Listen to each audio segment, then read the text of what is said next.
I decided to talk about people who use the thinking error where they view themselves as a good person in order to justify their criminal tendencies. The criminals with this thinking error usually have emotion towards things a normal person would have emotion towards, like a family and pets. However, most of these things are only done in order to maintain the criminal's self image. The only behavior of this criminal will often accept what is positive things they have done. They will not accept and acknowledge their destructive behavior or think about the way it affects other people. For example, if I did something bad and got caught, I would use the example, I really am a good person and I would usually never do this in something like this, even if I've done it many times before. This thinking error affects individual rights because the criminal puts their rights above the victim's due to the fact that the criminal thinks they're a good person. This can really affect the victim, because they can be confused on how a good person could have criminal tendencies. This may also affect the public's rights because it can confuse the public by showing them positive attributes of the criminal while also showing their crimes. Not only does this good person stance affect individual rights, but it also affects the public order. Typically, just because you think you're a good person and your morals outweigh your crimes does not mean that the police, courts, prisons, and other things will also think that way.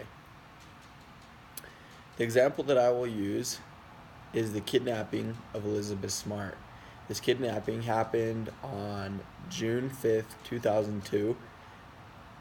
Basically, what happened is that Bryant Mitchell, Smart's abductor, took Elizabeth when she was 14 years old at the time, from her bedroom.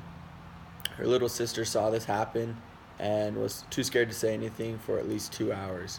Smart was missing for 9 months. Brian Mitchell had a good person stance throughout his endeavor.